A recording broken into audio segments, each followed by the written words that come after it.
5절까지 디모데전서 4장 1절로 5절까지 다 같이 한 목소리로 합독을 하도록 하겠습니다. 시작. 그러나 성령이 밝히 말씀하시기를 후일에 어떤 사람들이 믿음에서 떠나 미혹해하는 영과 귀신의 가르침을 쫓으라 하였으니 자기 양심이 화인을 맞아서 외식함으로 거짓말하는 자들이라. 혼인을 금하며 식물을 폐하라 할 터이나 식물은 하나님이 지으신 바니 믿는 자들과 진리를 아는 자들이 감사함으로 받은 것이라. 하나님의 지으신 모든 것이 선함에 감사함으로 받으면 버릴 것이 없나니 하나님의 말씀과 기도로 거룩하여 짐이니라. 아멘. 디모데전서 4장 1절서부터 5절까지 그 내용은요, 지금 이 시대에 매우 필요한 이런 말씀이기도 합니다. 제가 이제 우리나라의 현재에 많이 떠들고 있는 그런 그 이야기들을 한 서너 가지를 해드리도록 하겠습니다. 그리고 분별은 목사님들이 하세요.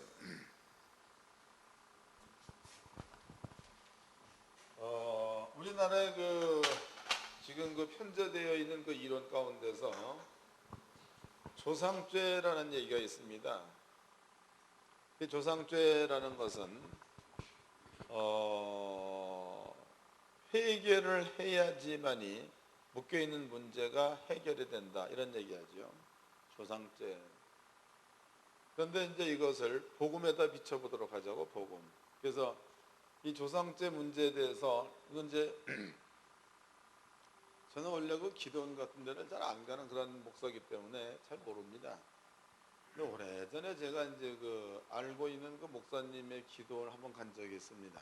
근데 거기에서 그 기도원의 그 원장 목사님이 나랑 같이 간 목사님 이름이 김모시기 목사인데, 그 목사님 보고 하는 얘기가 당신은 조상들의 죄로 인해서 당신이 병이 있습니다. 그래, 병. 근데 그 당시로 그 김 목사님이 간에 기름, 간 기름, 이게 지방간, 간이 지방에 붙어 이제 그런 그 병을 앓고 있었습니다. 간이 상당히 이쪽이 아프다 이랬던 사람이다고. 근데 이제 그 원장님이 그러므로 조상죄를 회개하면 그 간 아픈 부분들이 해결된다, 이런 얘기를 했다고. 같이 들었습니다. 그런데 조상죄가 이게 잘 기억이 안 납니다. 그랬더니 그분 얘기가 기도하면 기억이 날 겁니다. 그래.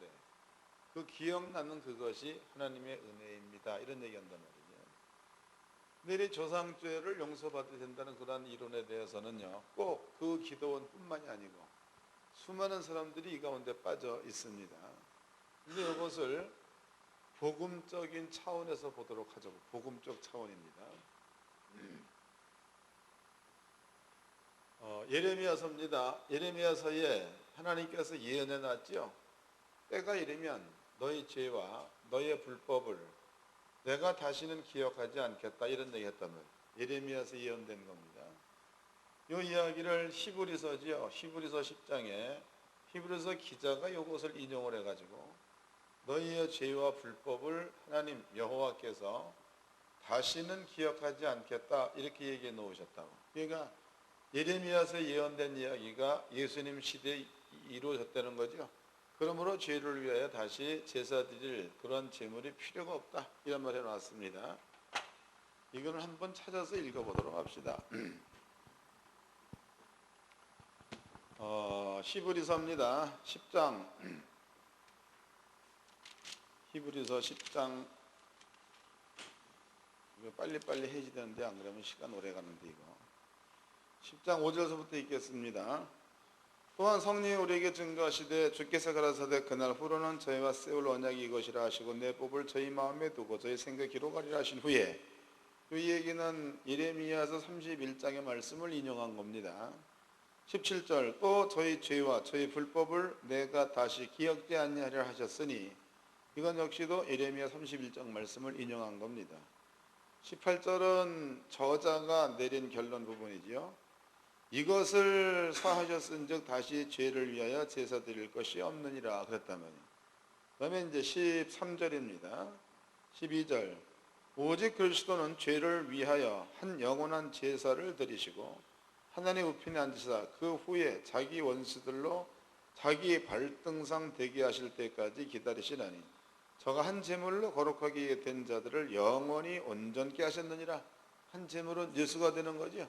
그 예수 한 사람으로 온전케 된 자, 예수를 믿음으로 거룩하게 된 자, 이러한 자들을 예수님께서 영원히 온전케 한다 이렇게 기록되어져 있죠.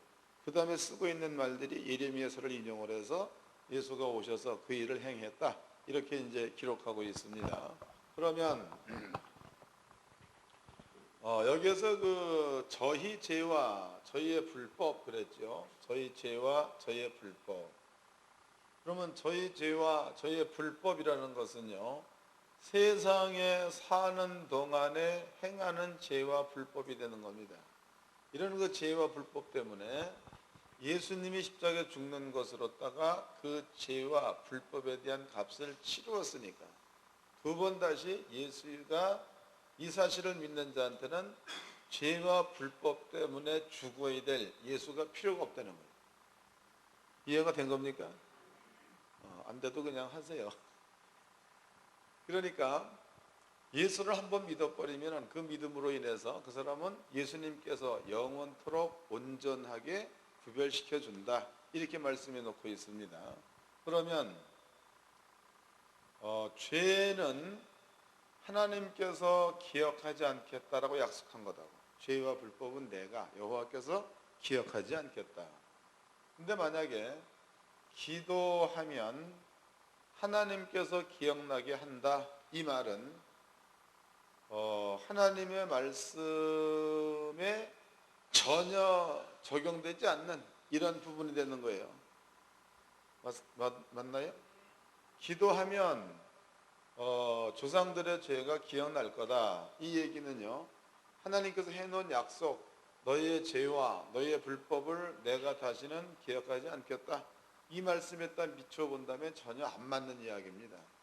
근데 만약에 기도해가지고 죄가 기억이 났다 그러면은 그 죄가 기억이 났다라면은 기억나게 한 것은 하나님은 아니라는 거죠. 맞는 거예요? 하나님은 아니라는 거예요. 다른 영이래요. 다른 영. 맞는 얘기죠. 그 다음에 또 한 가지,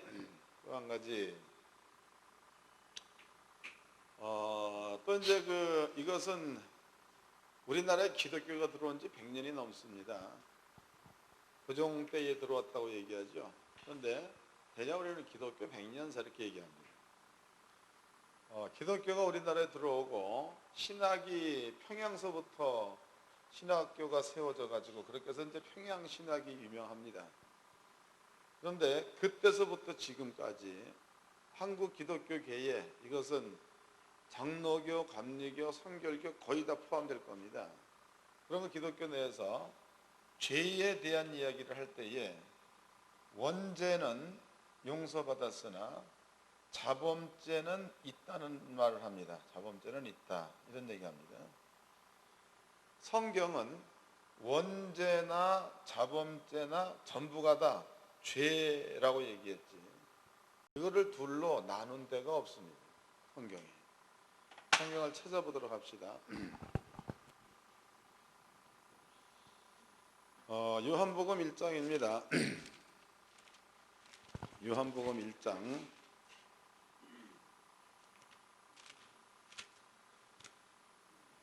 요한복음 1장 29절입니다. 우리가 너무나 잘 알고 있는 내용이죠. 요한복음 1장 29절 다 같이 읽어보도록 합시다. 29절 시작. 이튿날 요한이 예수께서 자기에게 나오심을 보고 가로되 보라 세상 죄를 지고 온 하나님의 어린 양. 여기 세상 죄라고 그랬지. 그 죄를 원죄, 자범죄로 나누질 않았다는 거예요. 세상 죄.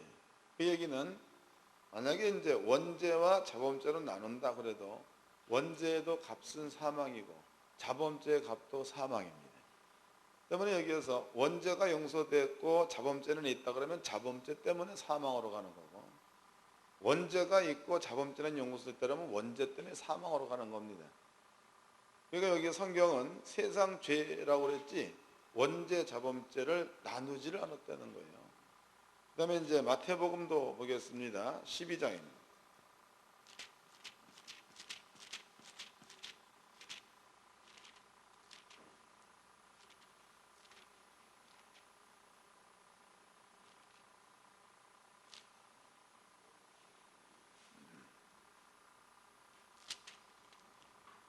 마태복음 12장 28절서부터 읽겠습니다. 그러나 내가 하나님의 성령을 힘입어 귀신을 쫓아내는 것이면 하나님의 나라가 이미 너희에게 임하였다. 하나님의 나라. 그러면 성령이 임하면 하나님의 나라가 임했다 그랬다고. 하나님의 나라 안에는 죄인은 없습니다. 하나님의 나라 안에 죄인이 있다. 그럼 이것은 말이 안 맞는 거다고. 하나님의 나라에는 죄인이 없습니다. 그러면 성령에 의해서 귀신이 쫓은 것을 본다 그러면 한 나라가 임했다는 거니까 그 얘기는 성령이 왔다는 얘기는 우리에게 죄가 없다는 것에 대한 증거라는 거지요. 그래서 우리는 성경적으로 본다면 원죄나 자범죄를 나누어 놓지 않았다는 거예요. 그런데 오늘날에는 신학에서 원죄는 용서받았으나 자범죄는 있다라고 가르치고 있죠. 그러므로 자범죄는 우리가 항상 자복을 해야 된다 이렇게 얘기한단 말이에요. 자복. 그럼 이것을 성경적인 것으로 본다면 원죄가 용서받았다, 자범죄는 있다. 그러면 있는 자범죄 때문에 지옥 가야 됩니다. 또 원죄는 있으나 자범죄는 용서됐다. 그러면 있는 원죄 때문에 지옥 가야 된다. 때문에 죄라는 것은 어떤 것이 되었든지 간에 죄가 있으면 무조건 벌을 받게끔 되어 있다는 거예요. 예수 하신 말씀입니다. 예수 하신 말씀 가운데서 너희가 가시나무에서 무화과를 따겠느냐, 또 너희가 엉겅퀴에서 포도를 따겠느냐 이런 내용을 했죠. 그 말은 무슨 얘기냐면 원죄는 뿌리를 말하죠. 원죄는 뿌리를 말합니다. 자범죄는 열매를 말합니다. 열매. 이제 나무가 이렇게 있으면은 이 나무 이름이 복숭아나무예요. 복숭아나무.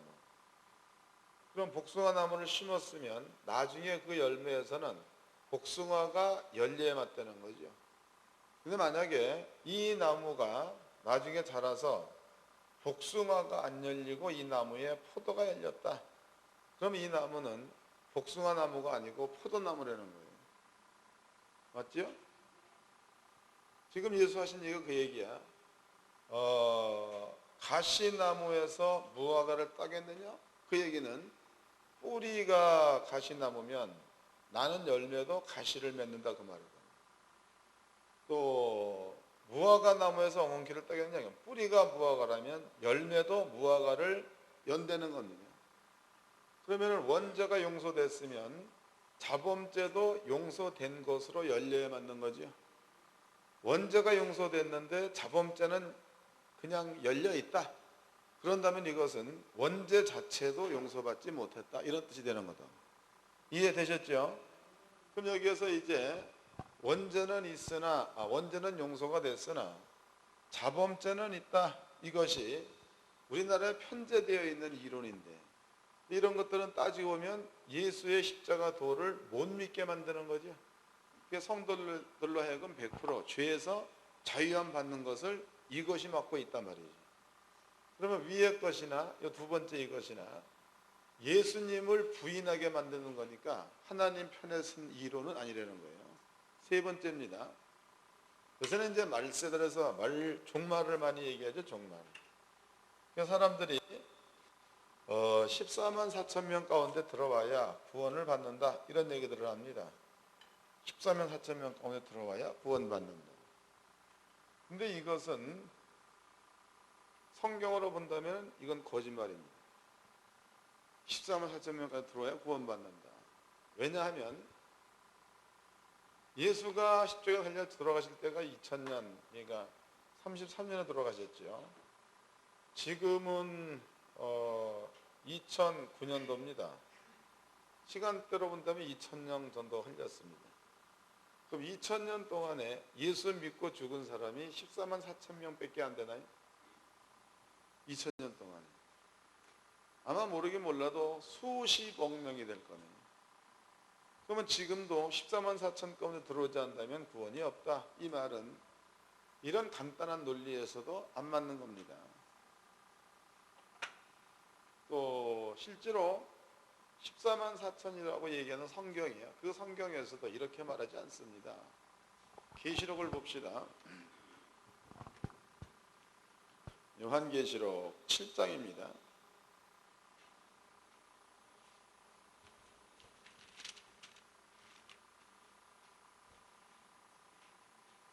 요한계시록 7장 5절서부터 읽겠습니다. 5절.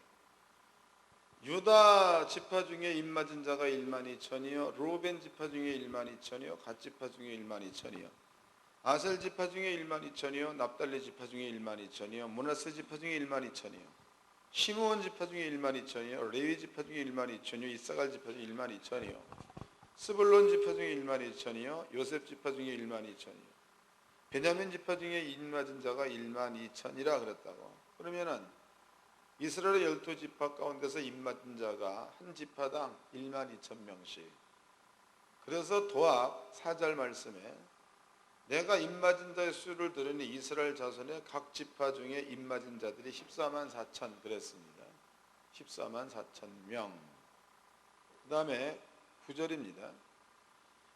2일 후에 내가 보니 각 나라와 족속과 방언과 백성과 방언에서 아무나도 능히 셀 수 없는 큰 무리가 흰옷을 입고 손에 종려 가지를 들고 보좌 앞과 어린 양 앞에 서서 큰 소리로 외쳐 가로되 그랬으니까 14만 4천 명을 인칠 때에 각 나라와 족속과 백성과 방언에서 능히 셀 수 없는 큰 무리가 이미 예수님 옆에 있다는 이야기죠. 성경을 잘 읽어보도록 합시다. 다시 8절서부터 읽겠습니다. 스불론 지파 중에 1만 2천이 요셉 지파 중에 1만 2천이요 베냐민 지파 중에 1만 2천이라. 9절. 이 일 후에 내가 보니. 그러면 이 일 후라는 얘기는 인을 치는 거죠. 지금 인을 치는 중에 요 이런 일이 끝난 다음에 그 다음에 내가 보니까 9절. 2일 후에 내가 보니 각 나라와 족속과 백성과 방언에서 아무라도 능히 셀 수 없는 큰 무리가 흰옷을 입고 손에 종려 가지를 들고 보좌 앞과 어린 양 앞에 그랬으니까 이방인의 엄청나게 많은 수요가 14만 4천 명 인칠 때에 이미 그 사람들은 하나님 보좌 앞에 올라가 있다는 뜻이 되는 거죠. 맞는 겁니까? 이게 그런 얘기입니다. 그런데 어떤 무리들은 14만 4천 명 가운데 들어가야지만이 구원이 있다 이런 말을 한다. 그리고 요한계시록 7장을 들어서 얘기를 합니다. 그러면 그 사람들은 8절까지는 읽어보고 9절은 안 읽어본 사람이에요. 8장까지 읽어보고 9절은 안 읽어본 사람. 이런 사람 전부가 다 성경 말씀을 지 마음대로 뽑아다 쓴 사람들이라고. 그러면은 이 얘기가 계시록 7장에만 이 말이 있느냐? 아닙니다. 이 말을 사도 바울이 또 해놓은 데가 있죠. 로마서입니다. 12장을 봅시다. 로마서 12장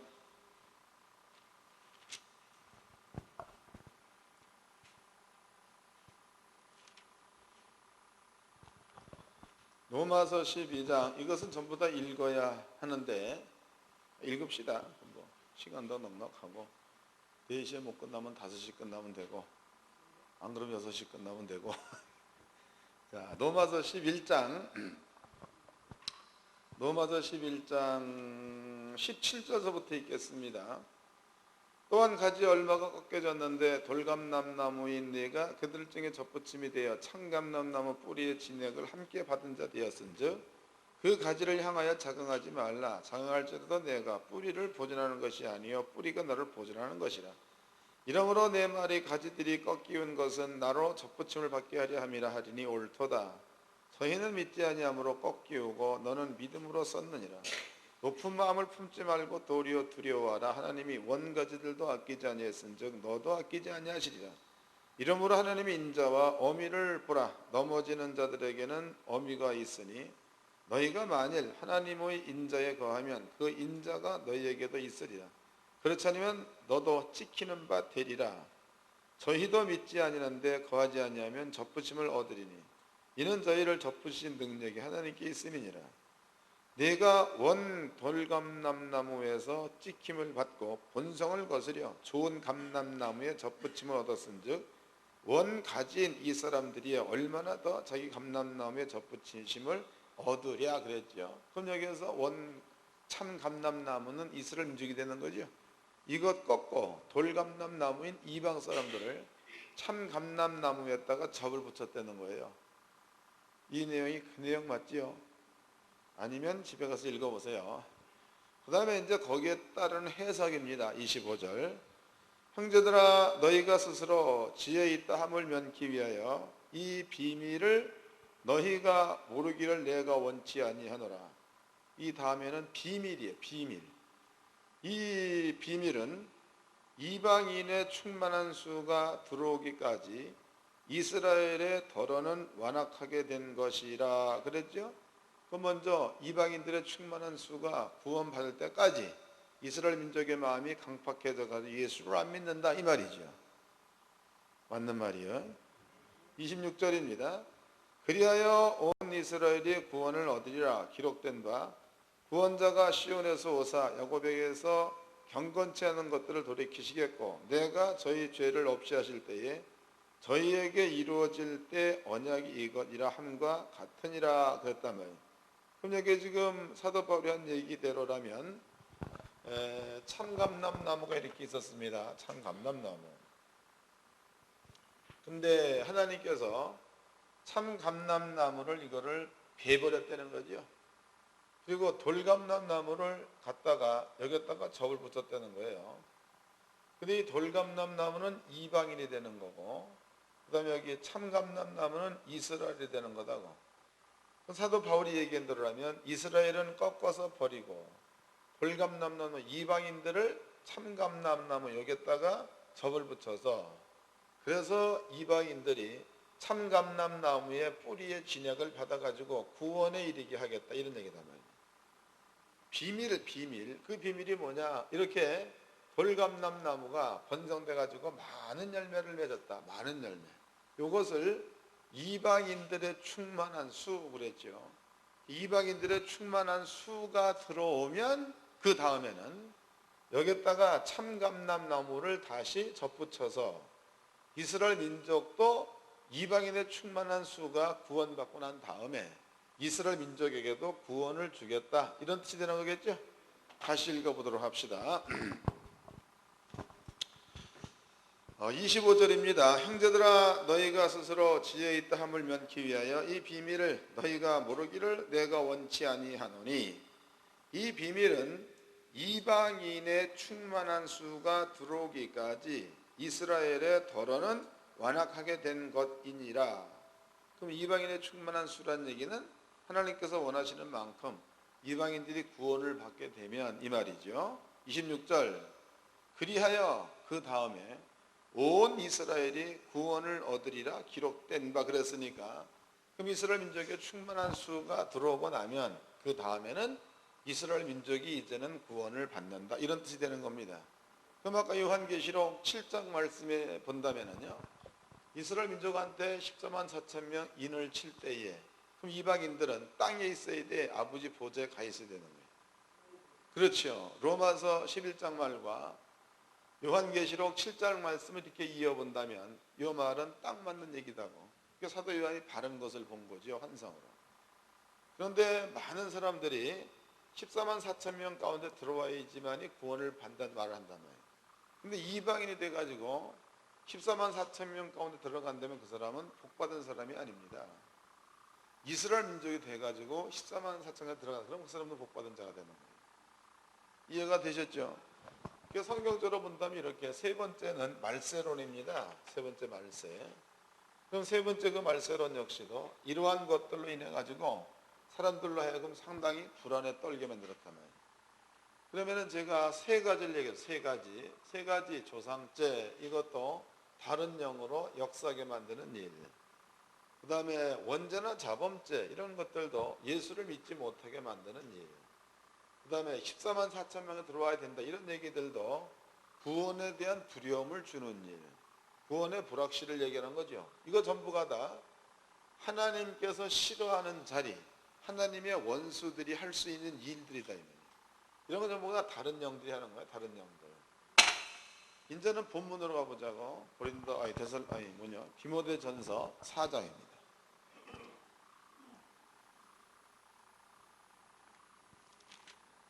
4장 1절서부터 읽겠습니다. 디모데전서 4장 1절. 그러나 성령이 밝히 말씀하시기를 후일에 어떤 사람들이 믿음에서 떠나 미혹해 하는 영, 이제 이 말이 뭔 말인지 아시겠죠? 그 다음에 귀신의 가르침을 쫓으리라 하였으니 그랬단 말이에요. 그 마지막 때가 되어지면 많은 사람들이 이런 하나님의 법에서 떠난 진리들을 쫓는다는 겁니다. 이런 것들을 성경은 미혹해 하는 영이라고 그랬고 귀신의 가르침 그랬단 말이에요. 그럼 오늘날에 많은 성도들이 이러한 절에 빠져 있다 그러면 그 사람들은요, 하나님께서 상당히 싫어하는 자리라는 거예요. 싫어하는 자리.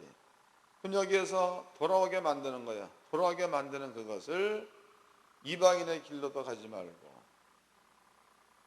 그 다음에 사마리아 성 가운데서 잃어버린 양에게로 가라. 이제 뭔 말인지 아시겠죠? 이런 자들을 돌이키는 작업을 오늘날의 주의 종들이 해야 되는 거예요. 이런 일들을 잘 안 하려고 하지요. 오히려 목사님들도 이 진리를 잘 모르니까 이렇게 떠드는 사람을 향하여 삿대질하는 목사들이 많이 있다는 거예요. 여러분들은 그러지 말고 많은 사람들을 옳은 길로 돌아오게 만들기를 바랍니다. 얼마 전에도 여기 이제 14만 4천, 여기는 신천지인가 구천정 애들이 많이 주장하죠, 이거. 여기 이제 빠져가지고 있는 사람을 목사님 한 분이 14만 4천을 풀어줬다는 거예요. 이게 이렇게 되는데 이게 어떻게 이런 거냐. 이게 풀어줬더니 그 양반이 신천지에서 나와가지고 예수를 믿는 그쪽에다 와가지고 지금 봉사 잘한답니다. 목사들이 이러한 지식을 가지고 있다면 성도들을 구원해낼 수가 있는 거죠. 여러분들이 조상죄, 이것도 조상죄를 회개하려면은 열심히 생깁니다. 열심히. 조상죄를 기억하려면 기도만 해야 되는 거니까. 근데 그러한 짓고서 그 일을 해나가는 사람, 이런 사람들은요, 볼 것도 없이 문제가 덮쳐집니다. 이유가 없습니다. 한번 가 살펴보세요. 뭔가 좀 되는 것 같은데 뒤에 또 터져버려요. 이런 것들도 따지고 보면 하나님을 믿지 못하게 만드는 일이라고 이게. 그러니까 이건 역시도 목사님이 바른 지식을 가지고 있으면 성도들을 뽑아낼 수가 있다는 거죠. 그러니까 우리는 마지막 때에 꿈도, 그렇죠. 꿈도. 또 예언, 이런 것도 그런 겁니다. 우리가 마지막 때 해야 될 일은 공의예요, 공의. 누구나 봐가지고 전부가 다 공감할 만한 율법이요, 공의. 공의의 말씀을 가르쳐서 그 공의의 말씀을 믿게끔 만드는 일들을 우리가 해야 된다, 이네. 그렇지 않고 괜히 신비스러운 척 하는 사람들은 내가 보기에는 전부가 다 80%는 잘못된 사람들이에요. 그 말도 나와 있습니다. 고린도 전서에 나와 있나? 고린도 후서에 나와 있나? 고린도 후서, 고린도 전서, 고린도 전서를 봅시다. 13장입니다.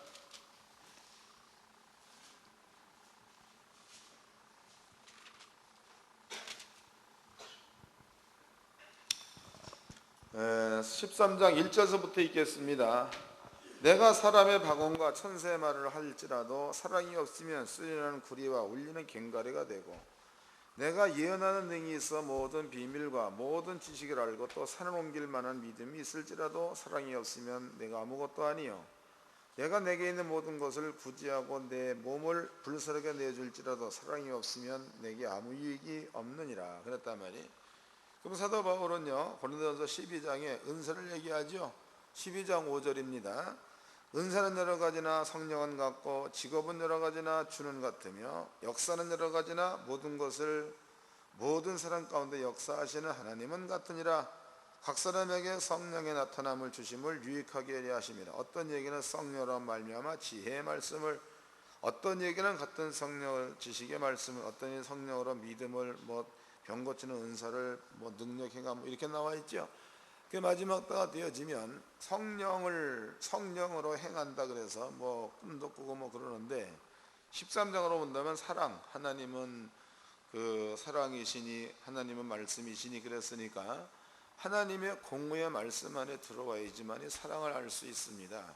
한상 백날 본다고 사랑 아니에요. 지사랑은 할 수 있어요. 사람적 개념의 사랑할 수 있죠. 그러나 예수가 우리 때문에 죽은 희생적 사랑을 할 수 없습니다. 우리는 적어도 이 마지막 때에 많은 성도들을 이러한 그 미혹되는 영에 빠져 있는 사람들, 귀신의 가르침을 쫓는 사람들, 이러한 사람들 가운데서 구원해 내야 될 의무가 오늘날 우리에게 있다는 사실을 명심하시고, 목사님들의 그 삶 가운데서 꼭 이런 일들을 행하는 이러한 삶이 되기를 주의 이름으로 축원합니다. 옆사람과 우리 인사 좀 합시다. 진리를 알았으면 진리 안에 거합시다.